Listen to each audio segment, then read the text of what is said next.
Hey everybody, my name is Casey Scheinvold and welcome to this quick tutorial about fantasy baseball. First, let me congratulate you on taking a chance and trying something new. Fantasy baseball can be scary at the beginning because it looks like it's really overwhelming. But in this quick tutorial, we're going to break it down and give you the fundamentals so you feel prepared to do fantasy baseball this spring. There are three different types of fantasy baseball leagues that you need to know about. The first is a redraft league. The second is a keeper league, and the third is a dynasty league. Now, if you're here because you're about to venture into fantasy baseball, dynasty leagues are probably a little too complex at this point. So we're going to focus mostly on the redraft leagues and the keeper leagues. The primary difference between both is what happens at the end of the season going into the next season. A redraft league is the most common and the most basic type of league. And that is a league where every year you're in it, every player in the MLB pool is available for you to draft. You draft your roster and you compete during the season. And then once the season's over, nobody stays on your roster going into the next season. A keeper league, as you can imagine, is a little different, and it allows you to keep a specified number of players from your roster from 1 year to the next. Usually the commissioner of the league, whoever sets it up, will determine how many keepers are in a keeper league. It's anywhere from 3 to 6, typically in most leagues. And so what that means is at the end of the season, you select 3 to 6 players, depending on what the settings are, who will stay on your roster and not be draftable the following year. Conversely, as I said before, redraft leagues, everybody goes back. If you have a bad draft or a bad roster at the end of the season, you don't have to worry about it. Next year, clean slate, do it again.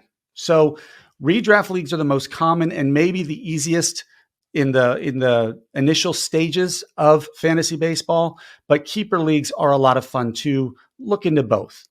Now, once you establish what kind of league you're going to be playing in, the next important thing to remember is the scoring system. There are two types of scoring systems in fantasy baseball. The first type is the rotisserie style scoring, and the second type is head-to-head style scoring.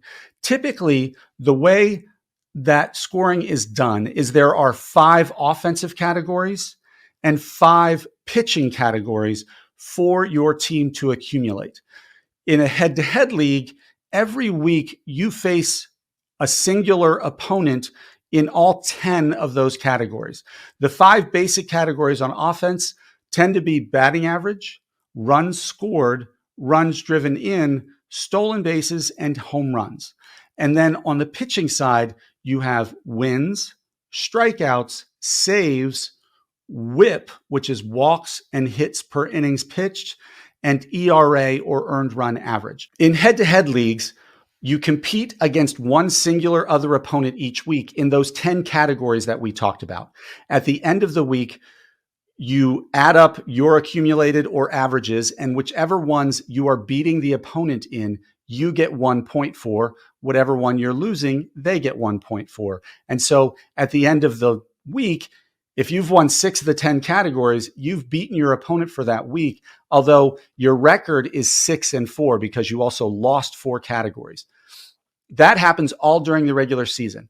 When the playoffs start, the top 4 teams or top 6 teams, depending on the size of your league, with the best win-loss records will move into the playoffs. And then it's head-to-head again in the playoffs. But if you lose a week, you're out. It's no longer the accumulation scores over multiple weeks. Rotisserie style is different. Rotisserie scoring is an aggregate for the entire season. If you're in a 12-team league, you are competing against all 11 teams the entire season long, and your stats continue to accumulate over the course of the season. And so each category, if there are 12 people in a league, if you have the most home runs at the end of the season of everybody in the league, you have 12 points, and then 11 for second place, 10 for third place, and so on and so forth. If you're in last place, you get 1 point for that category. And then your scores for all 10 categories are then added up. And whoever has the most points at the end of the season is declared the winner. There is no playoffs in rotisserie style.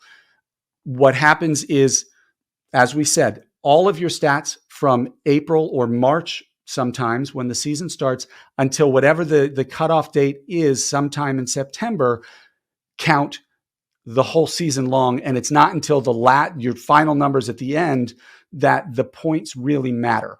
And so rotisserie and head-to-head are two different ways to play fantasy baseball. Both can be very fun. Both take different types of strategy, but both are fairly common in redraft and keeper leagues as the standard scoring formats. There are points leagues, but we will get into points leagues in a future video because that's a little more advanced. So those are the important basics that you need to know before beginning your life as a fantasy baseball player. It's a lot of fun. It is challenging. It is a great way to connect with friends, and it keeps you invested in baseball all season long.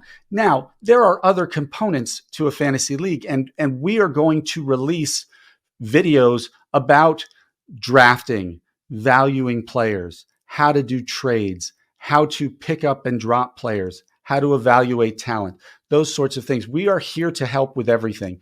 This was just a basic introduction to what you can expect the first time you sign up for a league. If you need any help or have any questions about fantasy baseball, comment below and hit that like button to stay connected to us, and we will see you out on the field.